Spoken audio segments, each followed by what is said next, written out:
Hello everyone, खमा खनीसा, welcome back to my new blog. आप सभी लोगों का मेरे चैनल में स्वागत है। आई होप फ्रेंड्स आप अपनी पढ़ाई अच्छे से कर रहे होंगे और पूरा मन लगाकर पढ़ाई कर रहे होंगे।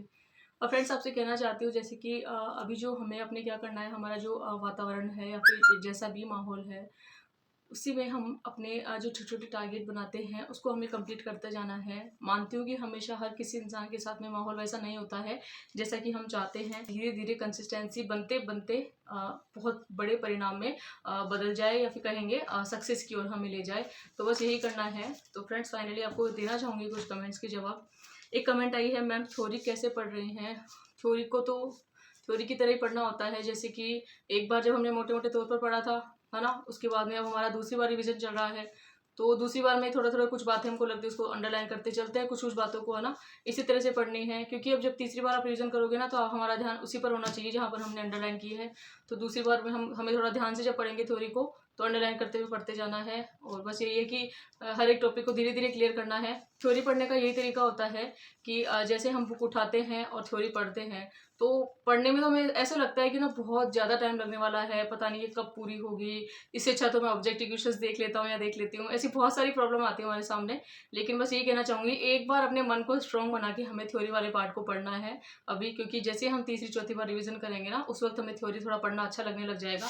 अभी दूसरी बार है ना तो हमें थोड़ी सी प्रॉब्लम हो रही है क्योंकि भी बहुत सारी मतलब बातें हमारे साथ में हो रही है कि एग्जाम भी आने वाले हैं। और फ्रेंड्स आपको एक बात और बताना चाहूँ तो अभी 4037 पद हमारे सेकंड ग्रेड में बढ़ने की और चांस है। तो 10,000 के समथिंग हमारी वैकेंसी हो जाएगी। तो ये बहुत अच्छी बात है। ऐसा मैंने सुना है कि 4037 पद इसमें और बढ़ेंगे। तो बस यही है। तो हमें तो बस निरंतर कंसिस्टेंसी के साथ में हमें लग जाना है और कुछ नहीं सोचना है कि इस बार सिलेक्शन होगा। बस सिर्फ अपने पार्ट को कंप्लीट करना है, अपनी थ्योरी वगैरह पढ़ते जाना है। तो थ्योरी पढ़ने का फ्रेंड्स यही तरीका बताती हूँ मैं आपको कि हमें अभी थोड़ा सा टाइम लगने वाला है थ्योरी पढ़ने में। लेकिन उसको धीरे धीरे पढ़ते रहिए, जो बातें आपको मोस्ट लगती है उसको अंडरलाइन करते रहिए। और कहीं ना कहीं हर एक एस्पिरेंट की अगर मैं मन की बात बताऊं, कुछ कुछ एस्पिरेंट्स की, सबकी तो नहीं, जैसे कि हमारे मन में आता है कि हम इस थ्योरी को पढ़ेंगे तो बहुत ज़्यादा टाइम लगेगा, हम और पार्ट कैसे क्लियर करेंगे। इस टेंशन को साइड में करके हमें पढ़ाई करनी है। क्योंकि हमारा हम अगर ऐसे सोचेंगे ना तब भी हमें वो पार्ट पढ़ना है, नहीं सोचेंगे तब भी पढ़ना है। इससे अच्छा तो ये है कि हम बिना किसी और सब्जेक्ट के बारे में सोचे भी जो भी सब्जेक्ट हम पढ़ रहे हैं उसको हम धीरे धीरे क्लियर करते चले। एक कमेंट आया था, मैंने अभी इंडिया की ज्योग्राफी, इकोनॉमिक्स और वर्ल्ड की ज्योग्राफी का कुछ भी टॉपिक नहीं पढ़ा है, इनको कैसे कवर करूं? तो बस आपको यही कहना चाहती हूँ, पहले तो आप मुझे ये बताना आपका कौन कौन सा पार्ट कवर हो चुका है। और इंडिया की जो ज्योग्राफी है ना उसमें आप डेली का एक टॉपिक ले लीजिए, अभी तो हमारे पास में टाइम है। इंडिया की ज्योग्राफी का डेली रेगुलर एक टॉपिक पढ़ना है आपको। उसी तरह से वर्ल्ड की ज्योग्राफी या इकोनॉमिक्स का एक टॉपिक पढ़ना है।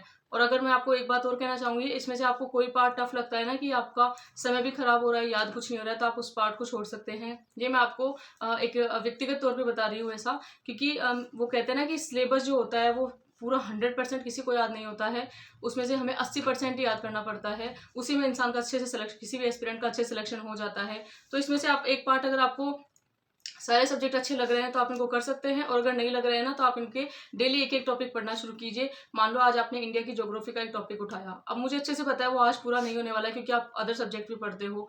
तो उस टॉपिक को आप 2 दिन में कवर कर लीजिए या 3 दिन में कवर कर लीजिए, है ना। इसी तरह से बस यही करना है। जैसे अभी हमारे जो फर्स्ट पार्ट चल रहा है राजस्थान की, हमने जितनी भी हमारी जीके है उसको हम पढ़ रहे हैं, साथ में साइकोलॉजी चल रही है। उसी के साथ में आप चाहे तो ऐसा कर सकते हैं, या फिर अभी 10 दिन तक आप एक बार राजस्थान ज्योग्राफी को आप टाइम दीजिए। और फिर अभी नेक्स्ट जैसे हमारे 1 मई से 10 मई तक, जैसे कि आज हमारे टारगेट का आज 8वां दिन है और 10 मई तक हम इनको पढ़ेंगे राजस्थान जीके वाली बुक्स को। और 11 मई से हम ऐसा नया चैलेंज और ले लेंगे इसी के साथ में ही कि हमें एक एक टॉपिक, 2 2 टॉपिक इन सब्जेक्ट के भी उठाने हैं, जिससे कि हमारा फर्स्ट पेपर जो है वो धीरे धीरे क्लियर होता रहे। तो डेली आप रेगुलर के 1 या 2 टॉपिक पढ़ सकते हैं। इसी तरह से ये पार्ट का पूरा हो जाएगा, आपको पता नहीं चलेगा, क्योंकि इसमें 5 या 6 यूनिट है। तो मुश्किल है हमारे लिए क्योंकि टॉपिक इसमें थोड़े बड़े होते हैं। फिर भी कोई बात नहीं, नामुमकिन कुछ भी नहीं है। तो आप धीरे धीरे इसी तरह से अपने सब्जेक्ट को क्लियर कीजिए, डेली एक एक दो टॉपिक उठाकर। जीके के लिए कौन सी बुक पढ़े? राजस्थान की तो जीके में ज्योग्राफी, मतलब राजस्थान की ज्योग्राफी के लिए रोहित सर की बुक है मेरे पास में।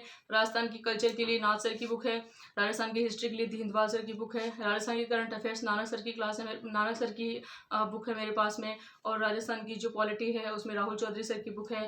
राजस्थान की कौन सा सब्जेक्ट हो, हाँ साइकोलॉजी है, उसमें धीर सर की बुक है मेरे पास में। जीके सॉरी इंडिया की जो ज्योग्राफी है उसके अंदर महेश बंडवाल सर की बुक है, और वर्ल्ड की जो ज्योग्राफी है उसमें महेश बंडवाल सर की बुक है। साथ में नाथ पब्लिकेशन की बुक भी है, अगर मुझे सारे टॉपिक को एक साथ देखना हो तो, क्योंकि नाथ पब्लिकेशन की बुक ऐसे आती है सेकंड ग्रेड करके, उसमें इंडिया वाला पार्ट, वर्ल्ड वाला पार्ट और राजस्थान का पार्ट तीनों एक साथ दे रखे हैं, तो वो वाली बुक है मेरे पास में। और आपको कहना चाहूँगी, और इंडिया की पॉलिटी के लिए मेरे पास राहुल चौधरी से। तो फ्रेंड्स इसी तरह से जो पार्ट है वो हम जीके के लिए ये सब है मेरे पास में, तो बस इनसे हमें कंप्लीट करना है। और अब तो बुक के पास बारे में पूछना कोई मतलब ही नहीं रह गया है, अभी तो सिर्फ हमें हमारी पढ़ाई पर ध्यान देना है। जो बुक हमारे पास में है वही हमारे लिए बेटर है और वही हमारे लिए बेस्ट है। ज़्यादा टेंशन नहीं करनी है, जो बुक आपके पास में है ना उनसे आप थ्योरी पढ़ना शुरू कीजिए, आपका धीरे धीरे सिलेबस हो जाएगा। और बहुत सारे एस्पिरेंट है जिनका सेकंड पेपर क्लियर है, उनको जीके फर्स्ट पेपर की टेंशन हो रही है, और जिनका जीके फर्स्ट क्लियर है उनको सेकंड की टेंशन हो रही है, और जिनके दोनों क्लियर नहीं है उनको दोनों की टेंशन हो रही है। तो टेंशन तो होती है, लेकिन धीरे धीरे हमें तो टॉपिक पढ़ते जाना है, और तो हम क्या ही कर सकते हैं। थैंक्स दी, आपकी वीडियो से मुझे मोटिवेशन तो मिलता है। मैं हाउसवाइफ नहीं हूँ, फिर भी स्थिति हाउसवाइफ से भी ज़्यादा खराब है। कोई बात नहीं, ऐसा होता है, देखो सभी की जो स्थिति होती है ना वो समान नहीं होती है। तो बस यही कहना चाहती हूँ, आप अगर हाउसवाइफ नहीं हो फिर भी माहौल ख़राब है ना, और आप पढ़ने का मन बना रहे हो और पढ़ाई कर रहे हो ना, ये आपके लिए बहुत अच्छी बात है। तो अपने अंदर हमें खूबियाँ ढूंढनी है कि देखो मैं ऐसे माहौल में भी पढ़ पा रही हूँ, तो ये बहुत खुशी की बात है। और सच बताऊँ ना आपको कि माहौल जो होता है ना वही हमारे लिए ज़्यादा मैटर करता है, कि आसपास हमारे किस तरह का माहौल है और कैसे हम पढ़ाई करते हैं। ज़रूरी नहीं है कि हम हाउसवाइफ को सिर्फ घर का काम ही रहता है तभी वो पढ़ाई नहीं करती है। आपकी बात मुझे इतनी अच्छी लगी ना, एक हाउसवाइफ होती है वो अपना घर का काम करके भी पढ़ाई कर सकती है, लेकिन इसके अलावा उसकी लाइफ में जो प्रॉब्लम्स होती है ना वो किसी को बता भी नहीं सकती है, और इतनी सारी प्रॉब्लम्स आती है लाइफ में कि हम किसी से शेयर भी नहीं कर सकते हैं। तो इस तरह की कंडीशन होती है। बहुत सारे एस्पिरेंट है, मैं भी उन्हीं में से, आप में से एक हूँ। तो इसी तरह से आपको खुद को इस तरह से डीमोटिवेट करने की ज़रूरत नहीं है, क्योंकि मैं भी आप ही की तरह हूँ। और आप ही की, मान लो आप हाउसवाइफ नहीं हो फिर भी आपकी स्थिति खराब है, और मैं हाउसवाइफ हूँ तब भी ऐसा ही माहौल है, तो हर जगह ऐसा ही माहौल रहता है, और हम उस माहौल के अंदर, ऐसे वातावरण के अंदर पढ़ाई करते हैं ना, ये हमारे लिए बहुत अच्छी बात है। मैं पढ़ने हाँ, एक इसी में कमेंट आया था कि मैम पढ़ने के लिए माहौल का होना भी ज़रूरी है, घर के काम से टाइम निकाल लेंगे उससे कुछ नहीं होता। बिल्कुल सही बात है आपकी। हम इतना मतलब अपने आप में इतना स्ट्रांग है ना, स्पेशल महिलाओं को कहना चाहूँगी, खुद से हम इतना स्ट्रांग, इतना मतलब खुद को इतना मेंटली स्ट्रांग रखते हैं कि हम घर का काम भी कर सकते हैं और उसके साथ में पढ़ाई भी कर सकते हैं। लेकिन फिर भी कुछ ऐसी बातें होती है, कुछ ऐसी मतलब सिचुएशंस आती है हमारी लाइफ के अंदर जिनको हम किसी को बता भी नहीं सकते हैं, और साथ में हमें तैयारी करनी पड़ती है, तो तैयारी में हमारा ध्यान भी भटकता है। ये बिल्कुल आपकी बात सही है। हर किसी इंसान का जो माहौल होता है ना वो पढ़ाई के लायक नहीं होता है। जिस माहौल में हम पढ़ रहे हैं, यही तो मैं आपको कहती हूँ ना, हमारी स्ट्रगल की लाइफ है कि जिस माहौल में हम पढ़ रहे हैं उसके बाद में सिलेक्शन लेना कितनी बड़ी बात होगी हमारे लिए, ये हमसे बेहतर कोई नहीं जानता है। तो बस आपको यही कहना चाहूँगी, जैसा भी माहौल है ना वो आपके लिए नहीं है, हर किसी इंसान के साथ में ऐसा होता है, मेरे साथ भी ऐसा ही है। तो आपको लग रहा होगा कि मैं अच्छे से माहौल में पढ़ाई कर रही हूँ, लेकिन ऐसा कुछ भी नहीं है। लेकिन बस इतना कहना चाहूँगी, अपने आसपास का माहौल कैसा भी हो, अपने आसपास का वातावरण कैसा भी हो, हमें तो खुद को प्रिपेयर रखना है। जैसे अगर मेरी कहूँ ना आपको, तो मैं भी कभी कभी मेंटली ना बिल्कुल भी प्रिपेयर नहीं होती हूँ पढ़ाई के लिए। सच बता रही हूँ आपको, मेंटली स्ट्रांग होना बहुत ज़्यादा ज़रूरी होता है। मैं अपने आप को अंदर से तो बहुत ज़्यादा मोटिवेट रखती हूँ, मुझे बहुत ज़्यादा कॉन्फिडेंस आता है कि हाँ मैं कर लूँगी, लेकिन कभी ना कभी ऐसा होता है मेरे साथ में, मैं मेंटली इतनी ज़्यादा डिस्टर्ब हो जाती हूँ ना कि किसी को शेयर भी नहीं कर पाती हूँ और बता भी नहीं पाती हूँ। तो कुछ ऐसी बातें होती हैं जो हमारी पर्सनल होती है और मेंटली हमें परेशान करती रहती है, जो हमारे पढ़ाई से ध्यान हटाती रहती है। हमारे सिलेक्शन ना होने की सबसे बड़ी वजह यही है कि हमारा ध्यान जो होता है पढ़ाई में होता है, लेकिन पढ़ाई में होकर भी पढ़ाई में नहीं होता है।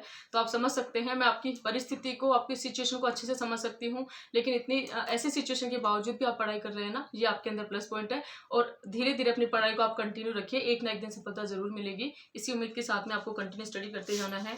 तो फ्रेंड्स बस यही कहना चाहूँगी कि अगर हम सफल होना चाहते हैं है ना, तो हमें क्या करना है, खुद के अंदर की जो काबिलियत है और खुद के अंदर की जो हमारी जो प्रतिभा होती है ना, उसको हमें पहचानना है।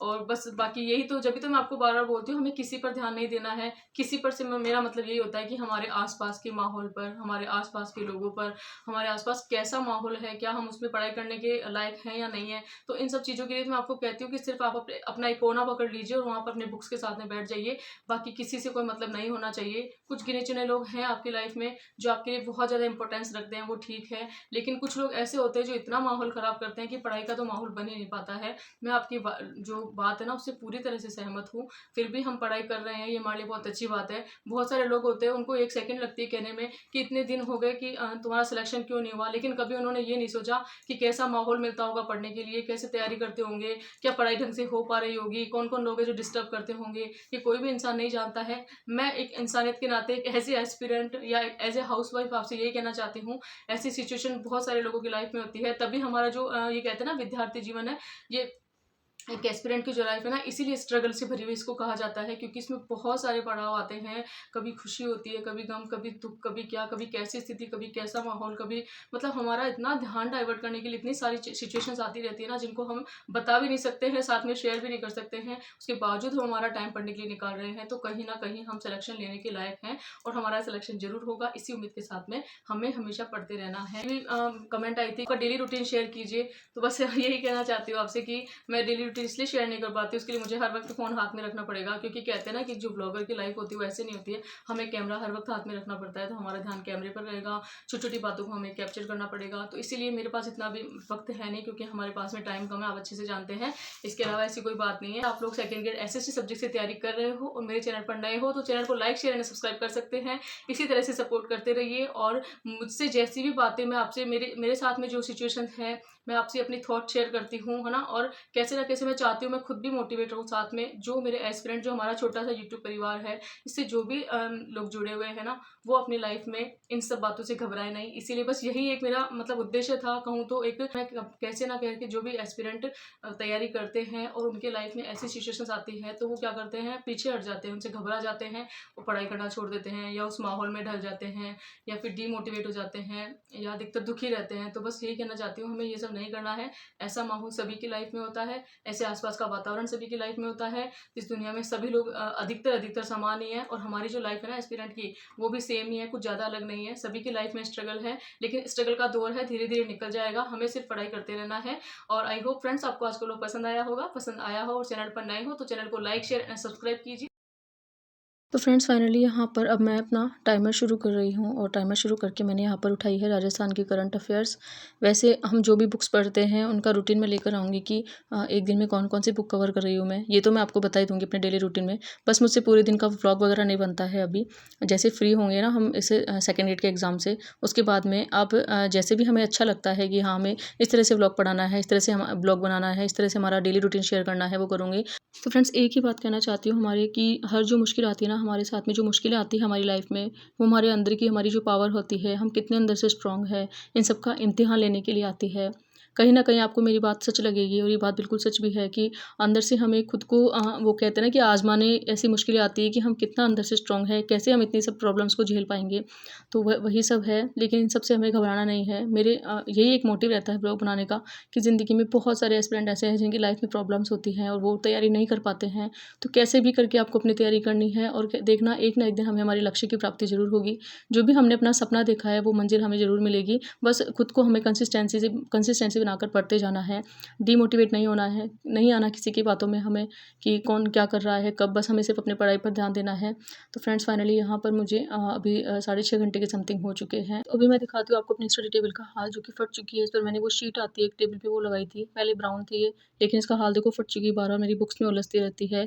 मुझे इस पर कवर लगाने का टाइम भी नहीं है, आप देख सकते हैं पूरी फट चुकी है मेरी स्टडी टेबल का ये कवर। लेकिन कोई ना, हम एग्ज़ाम देने के बाद में इसको फिर से रेडी करेंगे, तब तक हम इसी में पढ़ लेते हैं। इसी तरह से मैं कुछ बातें ऐसी होती हैं जिनको इग्नोर कर देती हूँ, सिर्फ अपनी पढ़ाई पर ध्यान देती हूँ। और ये सब बातें सही भी है, इसको मैं लेने जाऊँगी फिर वापस टाइम लगेगा, इसको लगाने में टाइम लगेगा, सारी बुक वगैरह हटानी पड़ेगी। तो ऐसे छोटे-छोटे काम हैं, उनको मैं थोड़ा अवॉइड करके अपनी पढ़ाई पर ही ध्यान देती हूँ। फाइनली फ्रेंड्स यहाँ पर मुझे आज हो चुके हैं 8.5 घंटे कंप्लीट और मैं बहुत खुश हूँ कि चलो ठीक है, मुझसे जो भी पढ़ाई हो पाई है। मान लो इसमें मेरा ध्यान भी डाइवर्ट होता है 1 डेढ़ घंटे, तो भी मेरी 7 साढ़े 7 घंटे की पढ़ाई हो चुकी है। Thanks for watching.